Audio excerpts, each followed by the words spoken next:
नमस्कार, मैं हूं अतुल चौरसिया। आपका खर्चा आपकी चर्चा, हफ्ता दर हफ्ता हम एक बार फिर से लेकर आए हैं न्यूज़ लॉन्ड्री का हिंदी पॉडकास्ट एनएल चर्चा।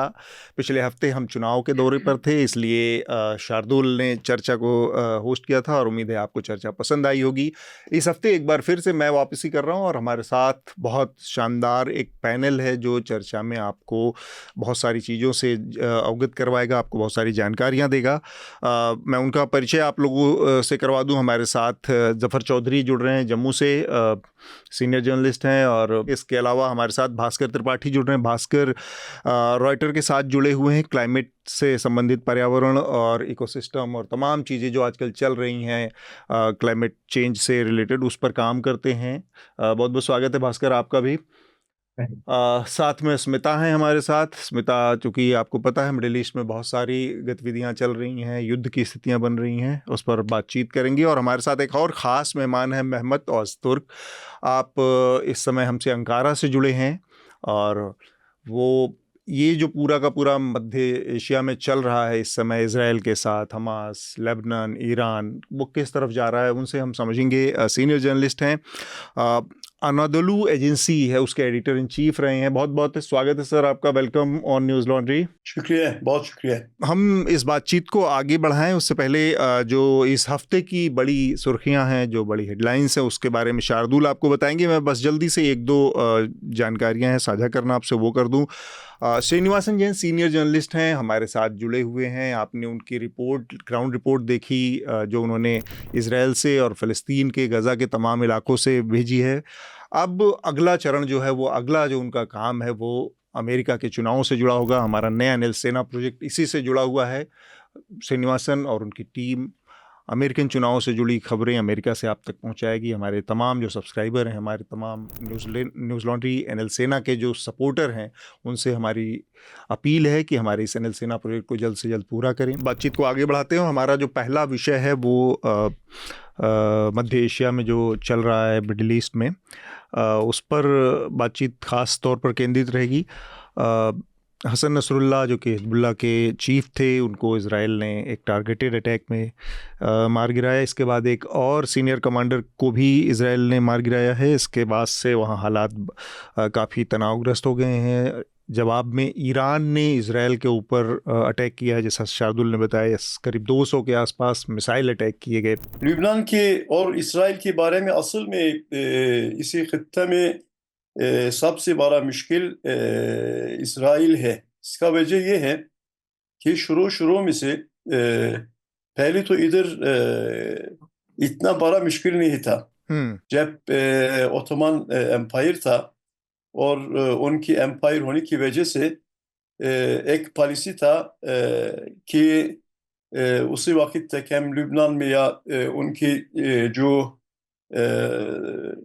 बॉर्डर्स था उसमें मुश्किलात नहीं होता था। लेकिन जब इसराइल एस्टाब्लिश हुआ और उसके बाद एस्टाब्लिश होने में भी ये हुआ कि नकबे, शायद आपको पता होगा, नकबे के मतलब ये कि कैटास्ट्रोफ कि फिलिस्तीनियों पर ये आया और लाखों तादाद में फिलिस्तीनियों को उधर से निकाला गया जी। तो इसी तरह शुरू हो और अब तक ये जारी है। तो इसी पस मंजर में इसी मुश्किल को दिखना चाहिए। तो आखिरी बात ये हुआ तो अक्सा फलूद की वजह से इसराइल गज़ा में एक जंग शुरू किया और उसके बाद अभी ये फैल गया लुबनान की तरह। अरब वर्ल्ड में पहले के मुकाबले देखें तो आज स्थिति ऐसी बदल गई है कि लेबनान को छोड़ दिया जाए, लेबनान में भी हिजबुल्लाह को छोड़ दिया जाए, तो बहुत सारे ऐसे अरब कंट्रीज़ हैं जो कि कोई फ़लस्तीन के साथ उस तरह से खड़ा नहीं दिख रहा है। अगर हम थोड़ा सा उसको समझना चाहिए, या आप टर्की के ही नज़रिए से बताएं कि टर्की इस पूरे उसमें कहाँ खड़ा है, वो कैसे देख रहा है, या बाकी अरब वर्ल्ड क्यों इस लड़ाई में फ़लस्तीन के साथ उस तरह से खड़े नहीं हैं जैसे कि उम्मीद की जा रही थी। मेरा ख्याल में उम्मीद नहीं की जाना चाहिए अरब वर्ल्ड की तरफ से, क्योंकि वो तो हमास के लिए इसराइल जैसा दुश्मन है। तुर्की के बारे में बात यह है कि जैसा मैं बताया ओटोमन एम्पायर था 19 तकरीबन 19 तक।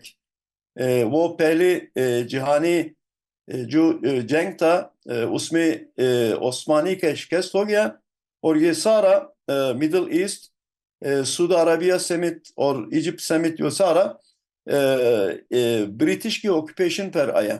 और उसके बाद आपको भी पता है जी कि इसराइल एस्टेब्लिश हुआ बाद में। और उनको ब्रिटिश के वो पहले जंग के बाद यहूदी को उधर लाना शुरू हो गया, उसको एक स्टेट बनाने, एक देश बनाने के लिए। तो तुर्की के इस खित्ते में डेमोग्राफिक एक्सटेंशन भी है और फिजिकली हमें बहुत है, बहुत नज़दीक है। इसराइल है, उसके बाद लेबनान, लेबनान के बाद सीरिया, और हमारा जी जी जो बॉर्डर्स है वो सीरिया से मिलता है। ये तकरीबन 250-250 किलोमीटर की तकरीबन एक मसाफा है। और हमेशा के लिए जब इसराइल के नाम अगर हम लेते हैं तो उसके प्रोमिस्ड लैंड्स को जहन में रखना चाहिए, क्योंकि देखिए, ये तो पहले मैं क्लियर कर दूं कि पापा इस वॉर को नहीं रुकवा सकते हैं। ये मुमकिन नहीं है, क्योंकि भारत की स्टेक्स निश्चित रूप से हैं। या और सिर्फ इजराइल और ईरान में ही नहीं, बल्कि पूरे हम जिसे वेस्टर्न कमेंटेटर्स मिडिल ईस्ट कहते हैं, हम उससे पश्चिम एशिया, वेस्ट एशिया कहते हैं, जी जी उसमें लगभग 90 लाख इंडियंस हैं जो आज की तारीख में काम कर रहे हैं। वहां से जो रेमिटेंसेस भेजते हैं, भारत का सबसे बड़ा जो विदेशी रेमिटेंस का शेयर है वो वहां से आता है। तो भारत के लिए जो सबसे बड़ी चिंताएं हैं कि अगर ये एक पूरी तरीके से क्षेत्रीय युद्ध बन जाता है तो फिर वैसी अगर इवैक्यूएशन की स्थिति आती है, इन इंडियंस को वहां से निकलना पड़ता है, तो वो निश्चित रूप से बेहद चिंताजनक बात होगी। इसराइल के अंदर इस वक्त जो भारतीयों की तादाद है वो बहुत ज्यादा नहीं है, लेकिन ये निश्चित रूप से, और इस बात की काफी निंदा भी हुई थी, सवाल भी खड़े किए गए थे कि क्यों एक युद्ध के बीच में भारत ने अलाउ किया था हमारे यहाँ से कंस्ट्रक्शन वर्कर्स को वहां जाकर नौकरी करने के लिए, और एक तरीके से रिप्लेसमेंट बनने के लिए जिन फिलिस्तीनियों पर बंद लगाया गया था, प्रतिबंध लगाया गया था 7 अक्टूबर के हमास आतंकी हमले के बाद में, ओके क्योंकि वहां पे पैलेस्टीनियंस को एंट्री बना कर दिया गया था। तो निर्माण क्षेत्र में भारतीयों को यहां से लेकर गए थे, हरियाणा उत्तर प्रदेश में रिक्रूटमेंट ड्राइव्स हुए थे। तो आपने बिल्कुल एक युद्ध के बीच में एक सिटिंग डक्स बनने के लिए जो है अपने लोगों को इजाजत दे दी कि वहां जाए। बाद के कुछ बैचेस को रोका गया, लेकिन काफी सारे भारतीय हैं जो अच्छी नौकरी, अच्छी वेजेस के तलाश में वहां पर पहुंचे थे, और उन लोगों से मैंने बात भी की थी उनके जाने के पहले में। तीसरी बात जो भारत के लिए चिंताजनक बात है, ईरान इस पूरी लड़ाई में एक धुरी के तौर पर उभर कर सामने आया, एक नया सेंटर बनकर उभर के सामने आया। लेबनान में हसन नसरुल्लाह के मौत से ईरान का क्या इंटरेस्ट जुड़ता है, थोड़ा सा उसको अगर आप समझाएं हमें। हिजबुल्लाह तो basically is considered an offshore arm of Iran. Iran Iran का ईरान सपोर्ट सपोर्ट है। करता है उसको। और हिजबुल्लाह का जो निर्माण हुआ था वो दरअसल 1982 में हुआ था, जब इसराइल ने लेबनान को इन्वेड किया था। राइट और उसके रेजिस्टेंस के तौर पर जो है हिजबुल्लाह का, देखिए ये तो पूरी जंग ईरान और इसराइल की जो है वो तो ऐतिहासिक जंग है। और वो इसराइल की राइट जो लड़ाई है कि भाई ईरान चाहता ही नहीं है कि हम इस धरती पर जो है बैठे रहें। यहाँ आगे चलते हुए जो दिक्कत जिन बातों से आ रही है, सबसे पहले जो पिछले 30-40 साल में देखा गया है कि मुस्लिम वर्ल्ड में कहीं पे भी कोई फ्लेयर अप होता है, कोई इश्यू होता है, तो इंडियन मुस्लिम्स हैं वो कंसर्न हो जाते हैं और वो अपनी गवर्नमेंट से एक्सपेक्ट करते हैं कि वो किसी किस्म का कोई इंटरवेंशन करें। मुझे बहुत ही क्विक और बहुत संक्षिप्त एक बात कहनी है इसमें कि अनफॉर्चुनेटली भारत सरकार जो है वो एक एम्बिशन तो है ग्लोबल सुपर पावर का, लेकिन विश्व में कहीं पे भी कुछ हो रहा है वहां पे वो न्यूट्रलिटी इख्तियार करते हैं, वहां पे कोई रोल बहुत ज्यादा अदा कर नहीं सकते। जी आपने रशिया यूक्रेन में देखा, रशिया को भी बोला कि भी this is not an age of war, और यूक्रेन के साथ भी बात की। यहाँ पे भी इसराइल को भी गुड विशेज हैं, फलस्तीन को भी गुड विशेज हैं, लेकिन इंडिया उसमें कोई बहुत ज्यादा ऐसा स्टैंड ले नहीं पाता जिससे जो community with in the countries है वो इंस्पायर हो सके कि हमारा मुल्क का इसके ऊपर ये एक स्टैंड है या ये पॉसिबिलिटी है। जैसे स्मिता ने अभी कहा कि इंडिया प्रोबेबली एक इमरजेंसी के लिए शायद ब्रेसअप कर रहा है कि अगर ये फ्लेयर अप हो जाती है रीजनल वॉर तो लगभग 1 करोड़ लोगों को वहां से इवैक्यूएट करना पड़ेगा, और जो रेमिटेंसेस हैं उसके ऊपर कितना जाकर वो असर पड़ेगा। तो मेरे ख्याल से ये न्यूट्रलिटी जो है, ये डिप्लोमेसी में, ये इंटरनेशनल रिलेशन में, ये लॉन्ग टर्म न्यूट्रलिटी कि आप एक तरफ भी नहीं है, दो तरफ भी नहीं है, और दरिया के दरमियान में आप बैठे हुए हैं और दोनों चीजों को आप जो है वो एस्केप करने की कोशिश कर रहे हैं, मुझे नहीं लगता कि ये एक बहुत अच्छी पॉलिसी है। That's all. हमारा अगला जो विषय है सोनम वांगचुक से जुड़ा है। सोनम वांगचुक सामाजिक कार्यकर्ता हैं, लेह लद्दाख के निवासी हैं। वो एक 2 महीने लंबी यात्रा करके दिल्ली पहुंचे थे। उनका ऐलान था कि 2 अक्टूबर को गांधी जी की जयंती के मौके पर वो गांधी समाधि पर बैठकर उपवास करेंगे। उनकी कुछ मांगे थी, उसमें कई मांगे हैं। मसलन लेह लद्दाख के इलाके में लोकसभा की सीटों की संख्या बढ़ाना था, पूर्ण राज्य का दर्जा लद्दाख को दिलवाना था। इसके अलावा संविधान की 6ठी अनुसूची, जो सबसे महत्वपूर्ण बात है, 6ठी अनुसूची में लद्दाख के इलाके को शामिल करवाना था। और इस मांग को लेकर वो दिल्ली आए थे, लेकिन 1 अक्टूबर को आने से, दिल्ली पहुंचने से 1 दिन पहले, महज 1 या 2 दिन पहले जब वो पहुंचे यहाँ पर, तो उनको दिल्ली पुलिस ने बॉर्डर पर ही रोक लिया, दिल्ली हरियाणा के, और फिर उनको डिटेन कर लिया गया उनके 120 साथियों के सहित। एक आदमी जिसका लगातार ये दावा था कि बहुत शांतिपूर्ण तरीके से और गांधी जी की समाधि पर जाकर बैठकर वो उपवास करना चाहता है या धरना प्रदर्शन करना चाहता है।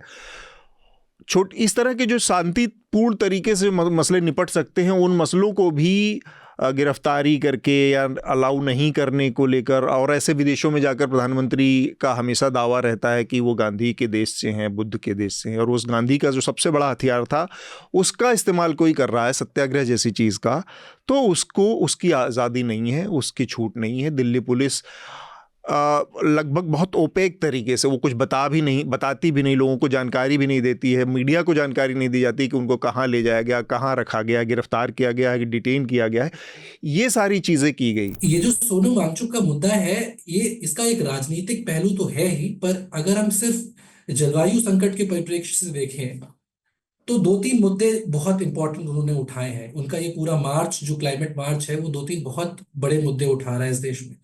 पहला मुद्दा ये है कि हम जलवायु संकट के बारे में बात करें, खासकर इस देश को, इस देश के इंफ्रास्ट्रक्चर को, और सबसे जरूरी बात, इस देश के जो गरीब हैं, जिन्होंने क्लाइमेट चेंज होने में कोई भागीदारी नहीं निभाई है, पर उसके सबसे बुरे प्रभावों से निपटते हैं, क्योंकि उनके पास क्षमता नहीं है एसी लगा पाने की, या फ्लड में बह जाने के बाद दोबारा नया घर बनाने की। तो उनके अधिकारों का, वो जिन रिसोर्सेस का इस्तेमाल करके अपना जीवन यापन करते हैं, उनके अधिकारों के बारे में बहुत जरूरी बात उन्होंने उठाई है।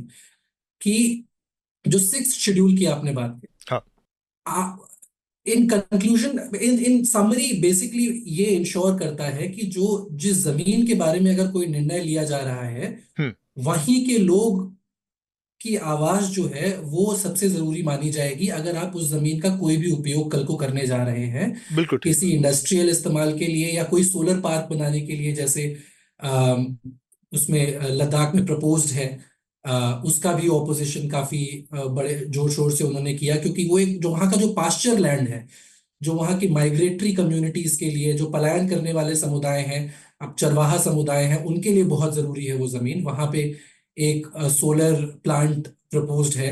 कौन कंपनी बना रही है, किसको ठेका मिलेगा, अभी कुछ पता नहीं है, बहुत सीक्रेटली सब हो रहा है। लेकिन जमीन जो है वो, उस पे सवाल जरूर खड़ा हुआ है, क्योंकि लोगों को ये लग रहा है डर कि, क्योंकि सिर्फ भूगोल बदला हुआ है, इस वजह से आप किसी को उसके जेन्युइन 6ठे शेड्यूल में होने के हक से वंचित नहीं कर सकते।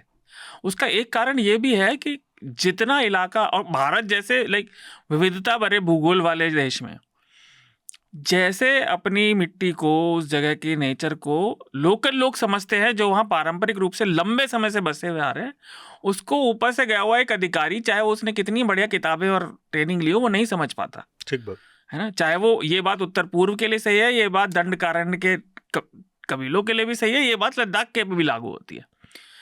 और जैसा कहते हैं ना कि आप जंगल जमीन की बात कर रहे हैं। दूसरा कि आपने जितने सरकारी नौकरियों के वादे किए थे, अभी तक वो नौकरियां नहीं मिली है। वहां अनएम्प्लॉयमेंट एक बड़ा मुद्दा बन गया है युवाओं के बीच में लद्दाख में। ऐसे ही वहां की अर्थव्यवस्था टूरिज्म पर निर्भर रहती है, जहां आपकी 6 महीने जो है आपके स्नोफॉल और हार्श वेदर कंडीशन की वजह से आप उसको नहीं कर पाते हो। तो इन सारे सिचुएशन के बीच में जब आपके अनएम्प्लॉयमेंट की लड़ाई हो रही है, आपके राजनीतिक प्रतिनिधित्व की लड़ाई हो रही है, आपके अधिकारों की लड़ाई हो रही है, और उसके बदले में उनको मिल क्या रहा है इन वादों के बदले में? ये वही सोनम वांगचुक है जो बड़े खुश हुए थे जब 300 धारा को हटाया गया था। उन्होंने बाकायदा मोदी समर्थक वो रहे हैं बड़े समय तक, लेकिन वो अब मजबूर होते हैं आज की तारीख में कि फास्ट अनटू डेथ करें, जाकर जो है वो जब फास्ट में ले में बैठ रहे थे, ले के हिस्ट्री अगर आप पॉपुलेशन के हिसाब से देखें तो अनप्रेसिडेंटेड क्राउड्स आ रही थी उनके उस फास्ट अनटू डेथ पे, जिसको फिर बाद में हटाया गया। तो वो मजबूर हो रहे हैं अपनी आवाजों को, इतने अनुशासित तरीके से ये लोग चलकर आ रहे थे। 120 लोग हैं भाई, एक लाइन बनाकर, पांव में छाले पड़ गए हैं, ब्लिस्टर्स पे बैंडेज बांधकर चुपचाप अर्ली मॉर्निंग अपनी वॉक शुरू कर रहे हैं ताकि ट्रैफिक बाधित ना हो, ताकि लोगों की सेहत पर वेदर से ज्यादा नुकसान ना हो। चुपचाप राजघाट में जाकर बैठने दे दिया होता तो क्या आपका मतलब जो है नुकसान होना था? इतने थिन स्किन, इतने इनसिक्योर, मदर ऑफ डेमोक्रेसी में टू मच डेमोक्रेसी हो गई है। जब तक लद्दाख जम्मू कश्मीर का हिस्सा था तो वो एक हाईली रिस्पेक्टेड रीजन था। वहां से 4 एमएलए चुनकर आते थे, 2 लेह डिस्ट्रिक्ट से और 2 करगिल डिस्ट्रिक्ट से। किसी भी गवर्नमेंट की ये मजबूरी रहती थी कि उनको अकोमोडेट इस तरह से किया जाता था कि 4 में से 2 कैबिनेट मिनिस्टर बन जाते थे, यानी हाईली डिस्प्रोपोर्शनेट रिप्रेजेंटेशन जो है वो उनको मिल जाती थी। 4 एमएलए चुनकर आए, 2 उनमें से कैबिनेट मिनिस्टर है। अब इसके अलावा 2 लोग, एक लेह से और एक करगिल से, जिनको upper house of the legislature है, लेजिस्लेटिव काउंसिल है, उसमें दिया जाता था। यानी आपके पास 6 लेजिस्लेटर हो गए। इतना 3-3.5 लाख की पॉपुलेशन को रिप्रेजेंट करने के लिए 6 लेजिस्लेटर हो गए। असेंबली के अंदर कानून साजिया में कोई भी नया कानून बन रहा है, कोई भी बिल आ रहा है, कोई भी लेजिस्लेशन आ रहा है, तो उसमें एक लद्दाख की मतलब एक हाईएस्ट लेवल ऑफ पार्टिसिपेशन है जो वो हो जाया करता था। और लद्दाख अफेयर्स का बाकायदा तौर के ऊपर एक मिनिस्टर होता था। अब यहाँ पे ये है कि लद्दाख को इतना रिस्पेक्टेड और इतना प्रोटेक्टेड रखा जाता था पहले, उनकी सेंसिटिविटीज का बहुत ज्यादा ध्यान रखा जाता था।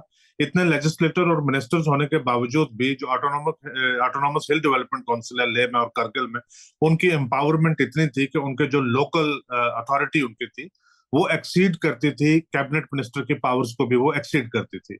लेकिन लद्दाख से फिर भी डिमांड थी कि आर्टिकल 370 हटाया जाए या जम्मू कश्मीर के साथ कुछ भी किया जाए, लेकिन लद्दाख को एक अलग से यूनियन टेरिटरी बनाया जाए। अब जहां पे स्थिति वहां पे आ गई, अब लद्दाख में जो जनरल पॉपुलर व्यू ये है कि हमने वो सारी चीज जो है वो गलत की, ऐसा नहीं करना चाहिए था। हमारी पोजीशन वहां पे हैसियत जम्मू कश्मीर का हिस्सा बनकर ज्यादा बेहतर थी बनस्पत इसके कि जो अभी हमारी है, उसको वो रिग्रेट कर रहे हैं। सोनम वांगचुक बजाते खुद एक ऐसे शख्स थे जिन्होंने 5 अगस्त 2019 को सेलिब्रेट किया था, लद्दाख की सड़कों पे आके सेलिब्रेट किया था कि हिस्टोरिक जस्टिस हमारे साथ हुआ है। मुफ्त में बस इतना ही। अगर आप पूरी चर्चा सुनना चाहते हैं तो न्यूज़ लॉन्ड्री को सब्सक्राइब कीजिए, और सबसे बेहतर तरीका यह है कि आप हमारे ऐप पर इस पॉडकास्ट को सुनें, और तमाम हमारे जो पॉडकास्ट हैं उसको हमारे ऐप पर सुनें। यह गूगल प्ले स्टोर और एप्पल स्टोर पर सब जगह उपलब्ध है। न्यूज़ लॉन्ड्री किसी भी तरह का विज्ञापन नहीं लेता, ना किसी राजनीतिक दल का, ना किसी सरकार का, ना किसी कॉरपोरेशन का। हम सिर्फ और सिर्फ कोशिश करते हैं कि पब्लिक इंटरेस्ट का जर्नलिज्म करें, पब्लिक जनहित की पत्रकारिता करें, और इसके लिए लोग इसमें इन्वेस्ट करें, लोग पत्रकारिता में निवेश करें। उसका तरीका है सब्सक्रिप्शन। तो सब्सक्रिप्शन के हमारे टैग पर जाइए, वहाँ पर अपनी मनचाही रकम पे कीजिए और न्यूज़ लॉन्ड्री का सब्सक्रिप्शन लीजिए, और गर्व से कहिए, मेरे खर्च पर आज़ाद हैं खबरें।